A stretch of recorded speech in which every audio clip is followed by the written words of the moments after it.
কাদম্বরীর শয়নকক্ষে দরজার পিছন দিকে একটি পূর্ণাঙ্গ আয়না লাগানো আছে।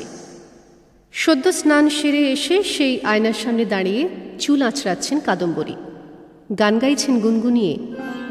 আজ তার মনে বেশ একটা লঘু প্রসন্নতা ছড়িয়ে আছে।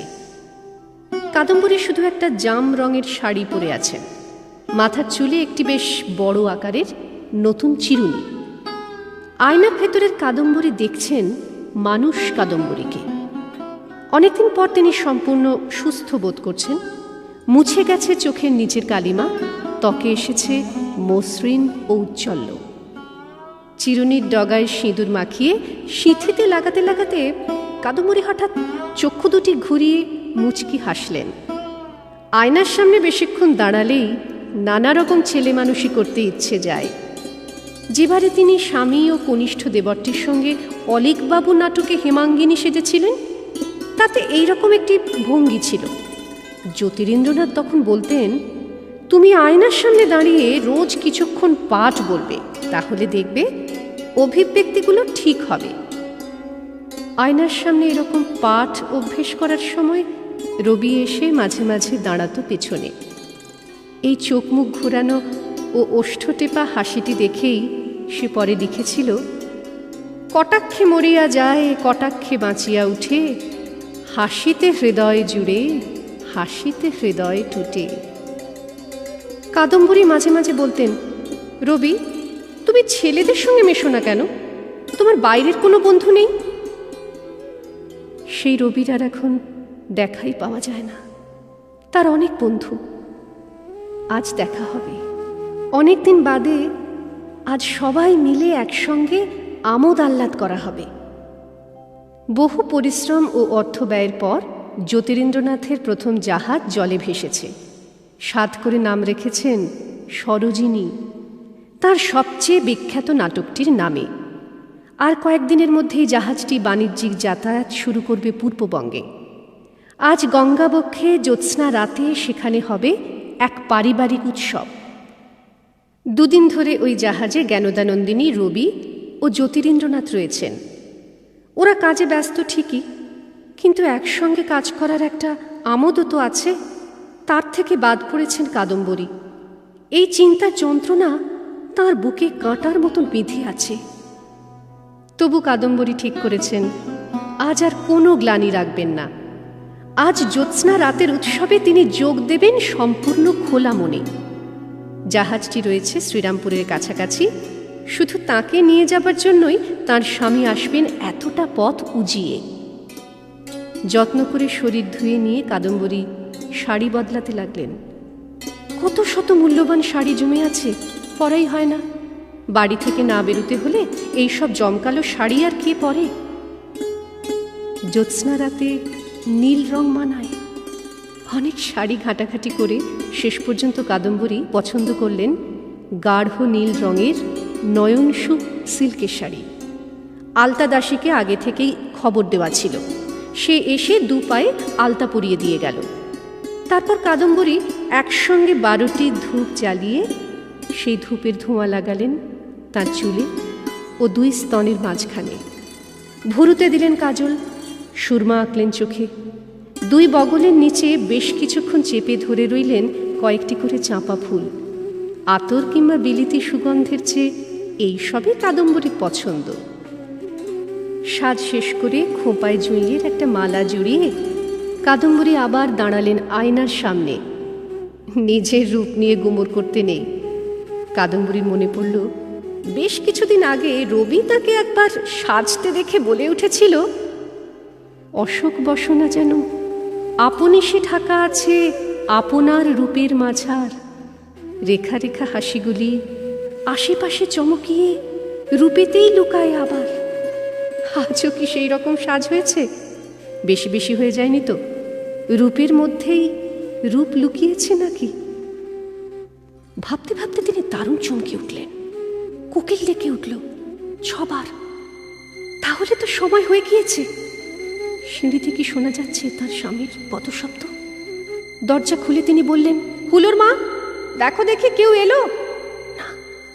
সিঁড়ি দিয়ে কেউ উঠে আসছে না তো। কোকিল নিত্যয় কোকিল সে খালি ডেকেই চলে। কাদম্বরী ছটফটিয়ে বারবার ঘর আর বার করতে লাগলেন। জ্যোতিরিন্দ্রনাথ আজ আসবেন না, এ তিনি বিশ্বাসই করতে পারছেন না। আসবেন, তিনি ঠিকই আসবেন, যতই দেরি হোক। দুহাতে মুখ চাপা দিয়ে কাদম্বরী ঝাঁপিয়ে পড়লেন বিছানায়। দেয়ালের কোণে জ্যোতিরিন্দ্রনাথের একটি রূপো বাঁধানো ছড়ি রাখা আছে। ছুটে গিয়ে সেটা এনে কাদম্বরী ঠাঁই ঠাঁই করে মারতে লাগলেন তার এতকালের সাধের দর্পণে। ঝনঝন শব্দে চূর্ণ বিচূর্ণ হয়ে মেঝেতে ছড়িয়ে গেল কাঁচ।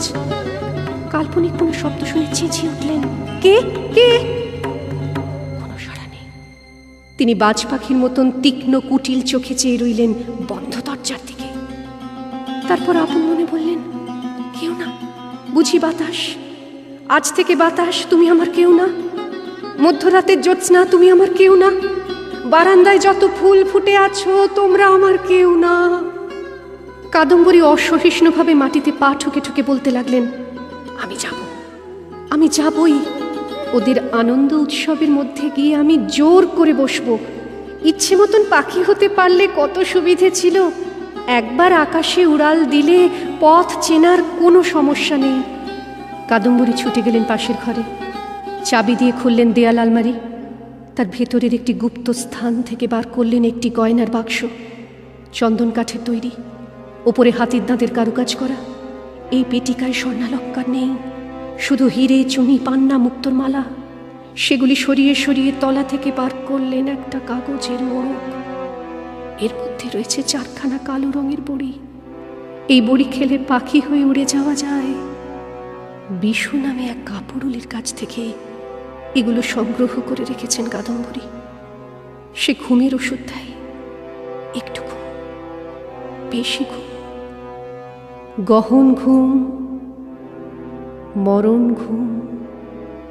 এই গয়নার বাক্সের মধ্যেই সযত্নে রক্ষিত আছে 3খানি চিঠি। এর মধ্যে একখানি কাদম্বরী পেয়েছিলেন ধোপার কাছে কাচতে দেবার আগে জ্যোতিরিন্দ্রনাথের এক চোপ্পার পকেটে। অন্য দুটি এক বৃহদাকার অভিধানের ভাঁজে। 3টি চিঠি একই মেইলি হস্তাক্ষরে লেখা। সম্বোধনে প্রাণাধিকেশু, তলায় কোনো নাম নেই। এ চিঠির কথা কাদম্বরী তাঁর সর্বগুণান্বিত ব্যস্ত বিখ্যাত স্বামীকে কখনো বলেননি। 3খানি চিঠি তিনি পড়লেন আবার। তার ঘন ঘন নিঃশ্বাস পড়তে লাগল।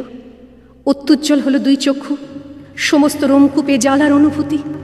চিঠিগুলি মেঝেতে ছুঁড়ে ফেলে দিয়ে তিনি একসঙ্গে 4টি কালো বড়ি খেয়ে ফেললেন। জল পান করলেন 2 গিলাস। পাখির ডানার মতন 2 হাত ছড়িয়ে তিনি দৌড়তে লাগলেন সারা ঘরে। ভাঙা কাঁচ তার পায়ে বিঁধে যাচ্ছে, কোনো খেয়াল নেই। তার মুখ হাসিতে উদ্ভাসিত। বিশু একটা মোটে পুরিয়া খেতে বলেছিল, 4টি খেয়ে শরীর কি হালকা লাগছে। পা দিয়ে ফোঁটা ফোঁটা রক্ত পড়ছে, তাতে যেন আলপনা আঁকা হয়ে যাচ্ছে সাদা মার্বেল পাথরে। কাদম্বরী আজ নাচছেন, কেউ কোনোদিন তার নাচ দেখেনি। খুলে ফেললেন শাড়ি, পরনে রইল শুধু সেমিজ। নাচতে নাচতে ছুঁড়ে ফেলতে লাগলেন হাতের কঙ্কন, গলার হার, কানের দুল, খোপার ফুল। গাইতে লাগলেন একটা গান, তা খুবই অস্পষ্ট, কথা বোঝাই যায় না।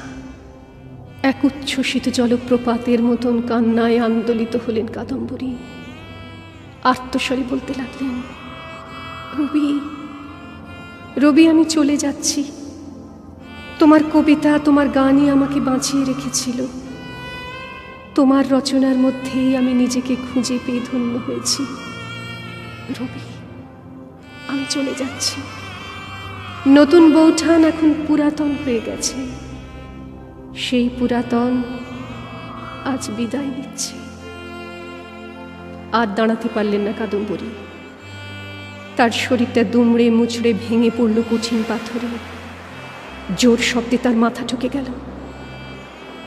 ঝাড় লণ্ঠন জ্বলতেই লাগলো। প্রতি ঘন্টায় ডেকে গেল কোকিল। খোলা জানলা দিয়ে বাতাস ঢুকে খেলা করতে লাগলো এক নিষ্পন্দ শরীর ঘিরে।